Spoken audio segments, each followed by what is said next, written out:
ख़वातीन और हज़रात, आज की बुक समरी है the richest man in Babylon और इसके ऑथर का नाम है जॉर्ज एस क्लेसन। अगर आप इसे वाकिफ नहीं, अगर आप दौलत की तख्लीक के जरूरी हकायक जानना चाहते हैं तो इसे जरूर पढ़ें। वो सबसे पहले मालियाती इंतजाम के पम्फलेट के तौर पर शाया हुए और आखिरकार एक किताब में मुरतब हुए। यहाँ तक कि आज ये किताब वेल्थ क्रिएशन पर अपने लाजवाल असूलों की वजह से मशहूर है। ये कवानीन ना अब बदलेंगे और ना ही अब से 500 साल बाद। ये 144 सफ़हात पर एक मुख्तसर मुतालिया है, लिहाजा ये ज्यादा बुरा नहीं। मेरी किताब का खुलासा और किताब का जायजा ये है। किताब कदीम जमाने में बेबीलोन में तरतीब दी गई एक कहानी बताती है। ये एक तमसील यानी एक ऐसी कहानी जिसमें बहुत सबक होते हैं। बुनियादी तौर पर एक नौजवान एक अमीर शख्स से पूछता है कि वो उसकी रहनुमाई करे। यह दौलतमंद आदमी आहिस्ता आहिस्ता उसे दौलत के असूल सिखाता है जो लाजवाल हैं और जिनको कोई भी अप्लाई कर सकता है। वो नौजवान को डांटता है जब वो गलतियां करता है, लेकिन आखिरकार लड़का अमीर हो जाता है।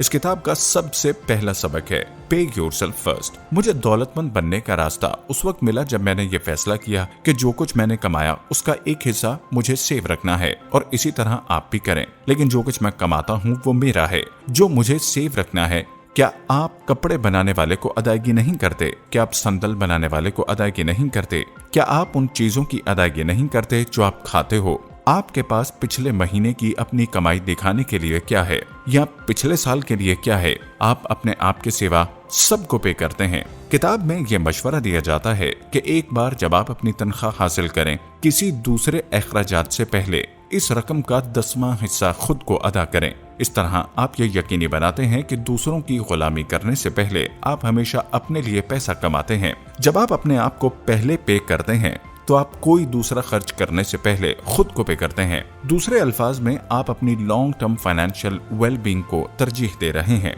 अगर आप हर बार जब आपको अदायगी की जाती है तो अपने सेविंग अकाउंट में रकम जमा करने या मुंतकिल करने की आदत बनाते हैं, तो आपके रोजमर्रा के अखराजात पर उसे खर्च करने का इम्कान कम हो सकता है। ये प्रैक्टिस आपको बचत की आदत को फरोग देने में मदद दे सकती है, जो वक्त के साथ साथ बढ़ेगी और आपको बड़े या गैर मुतवक्के अखराजात के लिए तैयार रहने में मदद मिलेगी। दूसरा सबक, men of action are favoured by goddess of luck. ज्यादातर लोग जब दूसरे कामयाब अफराद को देखते हैं, जैसे इब्राहिम लिंकन, गुस्ताखोफ या फिर कार्ल मार्क्स, ये सब किस्मत से मंसूब करते हैं। वो हर तरह के बहाने निकालते हैं कि वो इन मेंशन किए गए लोगों के मुकाम में क्यों नहीं है। जैसा कि वो कहते हैं कि ठीक है, उनमें टैलेंट है, या वो सही वक्त पर सही लोगों से मिले, या वो इस काम के लिए पैदा हुए थे। अगरचे ये कुछ कामयाब लोगों के लिए हो सकता है, ये यकीनी तौर पर उनमें बड़ी अक्सरियत के लिए नहीं है। जो चीज इन सब को इकट्ठा करती है वो ये है कि वो एक्शन लेते हैं।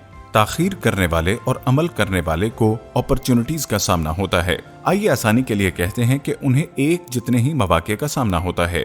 मौका मिलने पर कामयाब होने के मौके को बहुत कम लोग इस्तेमाल करते हैं। तो इस तरह ताखीर करने वाले और काम करने वाले को फलने फूलने का यकसा मौका मिलता है। अगरचा उन्हें जो चीज एक दूसरे से अलग करती है वो ये कि वो अपनी जिंदगी में मिलने वाले मौकों को किस तरह इस्तेमाल करते हैं। ताखीर करने वाला हमेशा बहाने लेकर आएगा। आज मुझे अच्छा नहीं लग रहा, मेरे काम पर एक मुश्किल दिन था, नहीं, सितारे आज सीट में नहीं है। इसी दौरान काम करने वाला इसे आजमाता है और उसे मिलने वाले बहुत से मौकों से फायदा उठाता है। लिहाजा इम्कान है कि डूअर यानी काम करने वाला खुशकिस्मत हो जाएगा और किसी वक्त ताखीर करने वाले से कहीं ज्यादा कामयाब हो जाएगा। लेकिन इसका किस्मत से कोई ताल्लुक नहीं और हर चीज का अमल से लेना देना है। इस किताब का सबक number 3, wealth is not a matter of income. आप सब एक जैसे नहीं कमाते, कुछ दूसरों से बहुत ज्यादा कमाते हैं, कुछ को बहुत बड़े खानदान को सपोर्ट करना होता है। हमारे जरूरी अखराजात हमेशा हमारी आमदनी के बराबर बढ़ेंगे जब तक हम इसके बरअक्स एहतजाज न करें।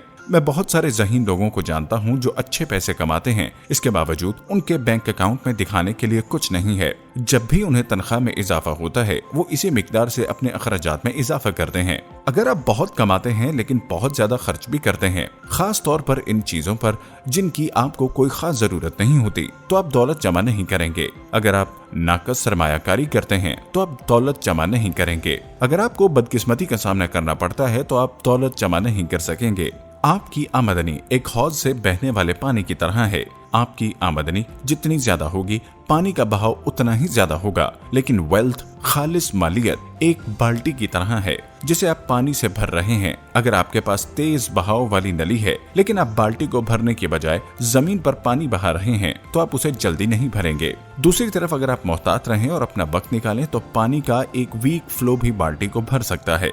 जहां आप रिहाइश इख्तियार करने का इंतखाब करते हैं उसका मयार जिंदगी इस बात पर बहुत बड़ा असर डाल सकता है कि उनमें से कोई भी आमदनी या दौलत की तादाद आपको किस हद तक हासिल कर सकती है और आप इस आमदनी या दौलत में से कितना कम खर्च करने का इंतखाब करते हैं, ये भी एक किरदार अदा करता है। लाइफस्टाइल इन्फेक्शन आपके लिए बहुत ज्यादा नुकसानदेह हो सकता है अगर आप मोहतात न रहें, चाहे आप कितनी ही रकम कमा लें। एक आला आमदनी एक शाहाना तर्ज जिंदगी मुहैया कर सकती है, लेकिन अगर आप इस आमदनी का ज्यादातर खर्च करते हैं तो आप दौलत नहीं बना पा रहे, आप अमीर नहीं हैं। अच्छा वक्त शायद हमेशा कायम नहीं रहेगा। यह यकीन करना कि अच्छा वक्त हमेशा रहेगा, यह हमेशा के लिए गलत फहमी है। इस किताब का चौथा सबक है act when the time is right.